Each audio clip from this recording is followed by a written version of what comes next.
What's going on, folks? So, back again today to talk about Star Trek. As you can tell by the title, I'm going to be talking about why Star Trek is never going to ever be bigger than what it already is and what it's been for like a really long time. So, what spawned this is I recently watched or tried to watch Section 31, and yeah. I'm not going to get into a whole lot about Section 31. Everyone else already online is saying everything that needs to be said about that uh, piece of Star Trek content, we'll call it, if we can even call it Star Trek content.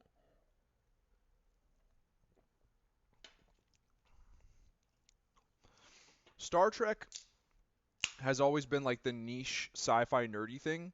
A lot of people know about it.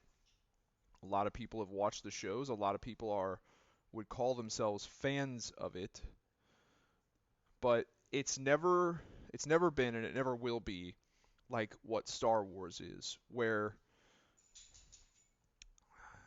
like kids get into it at a very early age and they're like buying all the action figures and dressing up as the characters for Halloween. It's never going to be that. It's never going to be this big pop culture mainstream thing like Star Wars or Marvel or DC or uh, any number of these other Harry Potter. It's just never going to be on that level, and that's because Star Trek is anti-conflict, right? Star Trek is meant to be this idealistic portrayal of the future that is just that. It's extremely idealistic. There is this governing body that governs space, the Federation, and it rules in the name of knowledge and enlightenment and peace and justice and order and goodness, right? And it's always there. The Federation is always there and it's always in control and it's always a big deal. And that's not to say that it's never suffered any threats. There have been things that have come tried to fuck the Federation and its shit up, but they've all failed. They've all failed inevitably. So I'll give you an analogy. In current, for those of you who don't know, in current, for those nerds out there who really have no fucking clue, in current professional sports leagues, like let's look at the NFL for example. Like we just saw the Eagles just beat the Chiefs in the Super Bowl, right? The Eagles are the NFL champions for this season, football season.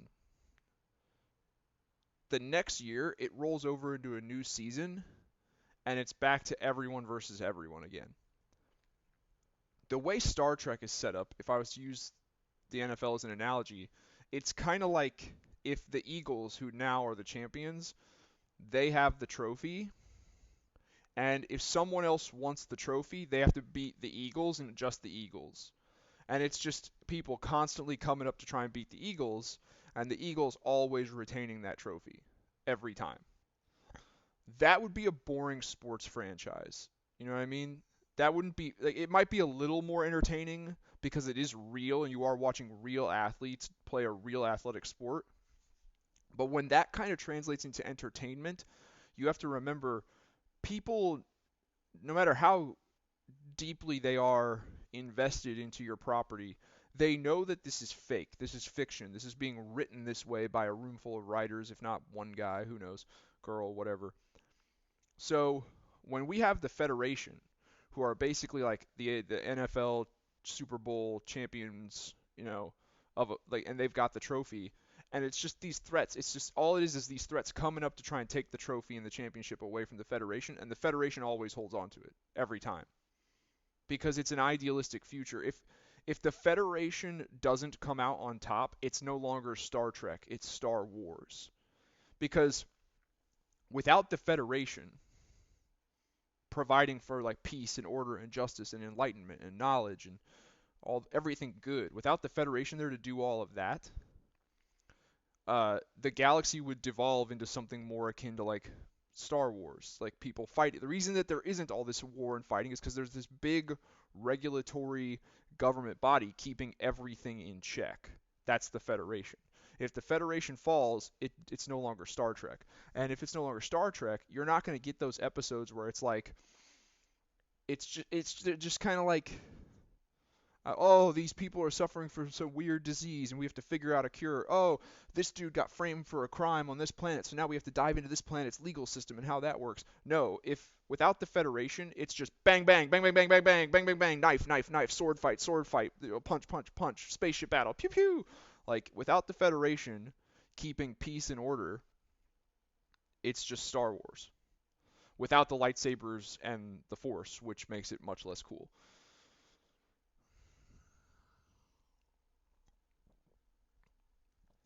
But what you have to remember though is for most people, for most people out there, conflict is interesting. It's one of the most interesting things you can put in a story. So if your whole shtick of your franchise, the whole thing is going to basically be like we're pretty much anti-conflict, then it's just going to be boring. It is. Now, for all the Star Trek fans out there, excuse me, sorry, for all the Star Trek fans out there who love Star Trek the way it is, they love the fact that it's about more than just bang, bang, bang, shoot 'em up, spaceship battles, fights, conflict. They love the fact that it's about other stuff than that. That's fine. You're more than welcome to love it for that reason. You just got to remember you are a niche group. More people would rather, if you say, hey, do you want to go watch this movie about these good guys fighting a war, a conflict against these bad guys, or do you want to go watch these people travel and discover shit? More people are going to go watch the war conflict movie. It's more interesting, right? Now, with the newer Star Trek shows, they've tried, the special effects, they do make the conflicts a little more entertaining to watch, the minor conflicts. Like I said, every once in a while, a new threat steps up to try and fuck up the Federation. They're going to lose. They lose every time because the Federation cannot fall. The Federation cannot lose. It can't. It's not Star Trek without it. Um,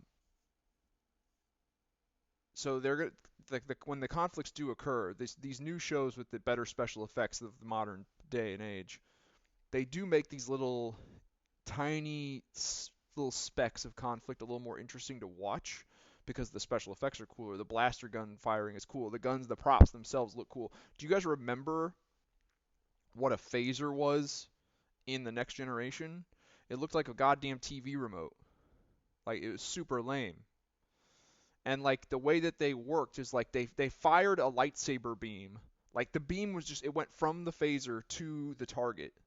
It wasn't like a projectile that was it was a long beam. It was really lame. It didn't look good, and it's not like these people were consulting um, actual military and or law enforcement personnel and being like, hey, guys, yeah, these are like laser gun type sci-fi weapons, but it's still a gun essentially. Could you guys maybe walk us through and help us figure out some choreography on how do gunfights actually look? No, they didn't care to do that. Why? Because it's not about conflict. They didn't care if it looked like a real gunfight, right? That it didn't matter. They've changed that a little bit too. The choreography's a little bit better, the props look a bit better, and the special effects are a bit better. But the story still is not about conflict, and that's why. Like it's about discovery and adventure and learning new things and going where you've never been before. And like and that's just like it's not as interesting. It's just not as interesting. Conflict is interesting, and Star Trek isn't about it's not about conflict.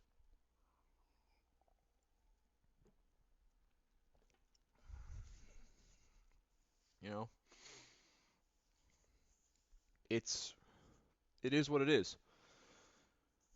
I had an idea for a Star Trek show. Like me and my buddies were talking about it one night, and I said, my idea for a Star Trek show is arguably to take it and make it not Star Trek anymore. Because what I would do is I would run the Federation into the ground. I would pull some like Isaac Asimov foundation shit, and I would basically set it, you know, a good enough time into the future past any Star Trek stuff that's ever been done before, and I would say the Federation collapses due to this, that, the other, whatever. All these cumulative things build up, and finally there's a tipping point, and the Federation collapses. And now, what we follow is this group of, and now what we follow is either A, we do like the Foundation, we do like there's like a settlement on a remote planet where like from here they're going to try and rebuild the Federation. From here, excuse me, from this settlement on this world, they're going to try and branch out and build the Federation. First they got to just weather the collapse, weather the storm, because the like shit's collapsing and civilizations are breaking off and reverting to more primitive forms of government, and there's interstellar wars breaking up. It's basically like Foundation, but set in the Star Trek universe. Or it would be the Federation has collapsed, and we follow this one starship, could be the Enterprise or a different one. We follow this one starship, Federation starship with survivors on it, crew and survivors and their families, and it's them on their journey through a galaxy, a universe now where the Federation does not exist. That's what I would do. I would take away the Federation. I would show what this universe looks like without this force, this entity that makes conflict, that always puts conflict on the back burner and makes it a minor thing. Because now conflict can be front and center, and now it's much more interesting. So that's what I would do with Star Trek, and that's in my opinion why Star Trek's it's just never going to go farther than what it already is. It doesn't matter how many shows you make or how much better you make the special effects, like it's just not. It's never going to go farther. In order for it to go farther, it would have to stop being Star Trek, and it would have to basically become Star Wars. So, yeah, I don't know. I personally kind of think that like it is set up to do well in that realm. Like think about all these different factions you have. You've got the humans, you've got the Vulcans, you've got the Klingons, you've got the Romulans, and what else? Like if you really think this through, it's like the humans are the humans, obviously. The Vulcans are the space elves.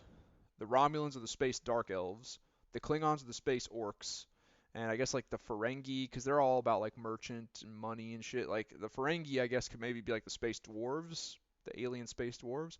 Like you have it set up to do almost like a not Middle Earth in space, because Middle Earth. I mean, I guess there were wars and stuff, but when you think about like Lord of the Rings and The Hobbit and all that stuff, the main conflict was against like first Morgoth and then Sauron. It was always against some like great dark lord. It wasn't against the humans versus the elves or the dwarves against the orcs, although that did happen. But that wasn't the plot of the stories that we mostly know.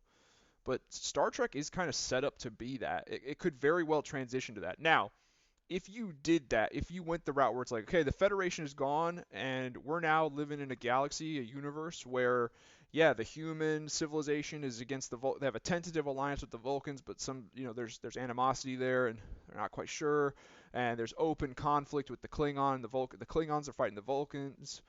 The Vulcans are fighting the Romulans and the Klingons. The Romulans are fighting everyone. Like it's just this galaxy of war and conflict. This you turn the galaxy, the universe, whatever it is, you turn it into this. It's just full of conflict now. The Borg are out there. Sent now that the Federation is gone, the Borg detect that like the galaxy's ripe for the taking. So now they're coming back online. They're gonna fucking fuck shit up. You could introduce some new alien races or whatever, a new evil empire. It's set up to go that way very easily. It's just never has because I feel like one, the people who've always been in charge of Star Trek love it just as much as like the fans do, and they want it to stay the way it is. Just like the fans who love it the way it is, they want it to stay the way it is because by being not about conflict, it is unique. So for those people out there who are looking for that, this has always scratched that itch and they want to keep it that way. The other side of it is a lot of the people who are in charge of the brand and the franchise, I feel like they worry. They're like, if we did make this switch and we transition it to a little bit more of like a conflict centered story franchise, would it survive? Because if we do that, the current fan base who loves it the way it is, non-conflict, they're going to drop it. The current fan base is going to walk away from it because it's no longer the thing that they loved. And are we sure that in a day and age where the the market is absolutely flooded with tons of sci-fi space opera conflict, like Halo, Star Wars, Dune, Warhammer 40K. I keep going. StarCraft. There's so many. They're like there's there. If you want like epic sci-fi space opera centered around conflicts and battles and wars and shit, there's plenty of that already. So would Star Trek really survive that? Who knows? Definitely a concern. But it just, back to my original point of the video, as long as it is the way it is, it will never be bigger than what it is.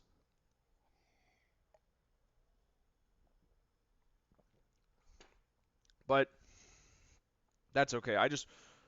Some of my friends and I were talking about it, and we kind of were like, why, why has it never reached that status? You know? Well, like, little kids are growing up, they dress up as Spock and Kirk and Picard and whoever for Halloween, and or dress up as a Klingon for Halloween, and they want to play with all the toys, and there's Star Trek Lego sets, and there's Star Trek action. I mean, there are Star Trek action figures, but it's like you don't see kids playing with them. Kids are playing with superheroes or Star Wars or Harry Potter or whatever the fuck it is. These kids are not playing with Star Trek. They're not growing up with Star Trek. And it's because that specific faction of or facet of it is with children. It's like, hey, what's going to appeal to them more? This story about heroes versus villains, or this story about just like exploring and discovering? They want to see the heroes versus villains because that's got cool badass action in it. That's the way that works. And then that also leans right into selling toys, because then what are children going to do? They're going to buy the fucking toys. They're going to buy the fucking Luke Skywalker, Darth Vader toy. They're gonna fucking bash them together and play with them and shit.